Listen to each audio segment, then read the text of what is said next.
আজ একটু বিরিয়ানি বা পোলাও টাইপের কিছু খেতে ইচ্ছে করছিল, কিন্তু হাতে না বেশি সময় একদম ছিল না। অনেকটা লেট করে রান্নাঘরে ঢুকেছি, তাই একটু সহজ চটপট হয়ে যাবে এরকম একটা ডিশ বানালাম, চিকেন ইয়াখনি পোলাও। জলটা গরম করতে বসিয়ে তাতে গোটা মশলাগুলো ঢেলে দিলাম, আর তার সাথে একটা গোটা রসুনের কোয়াগুলো ছাড়িয়ে তার সাথে কাঁচা লঙ্কা, আদা ছোট ছোট করে কেটে ওর মধ্যে দিয়ে দিলাম। 2 চামচ নুন দিয়েছি, আর চিকেনের পিসগুলোও দিয়ে দিয়েছি। একটু বড় করে কাটা আছে, তাই মাছ বরাবর 2-1টা কাট লাগিয়ে নিয়েছি। মিডিয়াম টু হাইটে 10-15 মিনিট ফুটিয়ে নিয়ে তারপরে এটাকে ছেঁকে নিলাম। আচ্ছা, জলের পরিমাণটা কিন্তু যত কাপ চাল তার দ্বিগুণ জল তো বটেই, কিন্তু তার থেকে আরেকটু বেশি নিয়েছি।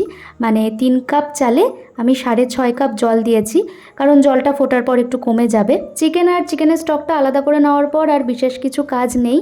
কড়াইয়ে সাদা তেল দিয়ে তাতে একদম পাতলা জিরি করে কাটা পেঁয়াজগুলো লাল লাল করে ভেজে নিলাম। খানিকটা পেঁয়াজ তুলে রাখলাম, একদম শেষে ওটা আবার ব্যবহার করব। আর পেঁয়াজ ভাজার সময় একটু চিনি দিয়েছিলাম যাতে লাল রঙটা তাড়াতাড়ি চলে আসে। চিকেনগুলো পেঁয়াজের সাথে ভেজে নিচ্ছি। অলরেডি 50% মতো কুক হয়ে গেছে চিকেন।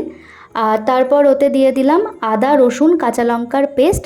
মাংসের সাথে কাঁচা মশলাটা একটু ভাজা ভাজা করে নিতে হবে 2-3 মিনিট। তারপর ভালো করে ফেটিয়ে রাখা টক দই দিয়ে আবারও নাড়াচাড়া করে 2-3 মিনিটের জন্য ঢাকা দিয়ে রাখতে হবে, যাতে মশলাটা থেকে তেলটা বেরিয়ে আসে। ব্যাস, এবার বাসমতি চালটা দিয়ে দিলাম। এটা কিন্তু 2 ঘন্টা ভেজানো ছিল। চাল ভেজানো থাকলে রান্নাটা করতে আরও কম সময় লাগে আর একদম ঝরঝরে হয়। পরিমাণ মতো লবণ দিয়েছি। চিকেনে লবণ আছে, চিকেন স্টকে লবণ আছে, তো সেই বুঝেই লবণটা দিতে হবে। খুব বেশি নাড়াচাড়া করব না, জাস্ট একটু মিশিয়ে নিয়ে তারপর ওর মধ্যে ইয়াখনিটা পুরোপুরি ঢেলে দেবো। জল তো আগে থেকেই মেপে দিয়েছি, সুতরাং আর মাপার দরকার নেই। চেরা কাঁচা লঙ্কা দিয়ে দাও, অর্ধেকটা লেবু ওপর থেকে চিপে দাও, তাতে ভাতটা একদম ঝরঝরে হবে। প্রথম 5 মিনিট হাই ফ্লেমে ফুটিয়ে নিয়ে তারপর একদম লো ফ্লেমে ঢাকা দিয়ে 10-12 মিনিট রেখে দিতে হবে। ওপরে একটা ভারী পাত্র দিয়ে দিয়েছিলাম। প্রপার দমও তোমরা দিতে পারো অ্যালুমিনিয়াম ফয়েল টয়েল দিয়ে। আমার আজকে অত তামঝাম করার সময় ছিল না। আর নামানোর আগে ওই ভেজে রাখা পেঁয়াজ আর তার সাথে ঘি দিয়ে নামিয়ে দিয়েছি। আর আমি হালকা একটু জায়ফল জয়িত্রী গুঁড়োও দিয়েছিলাম। এটা আমার কাছে ছিল তাই দিয়ে দিয়েছি, না দিলেও কোনো ক্ষতি নেই।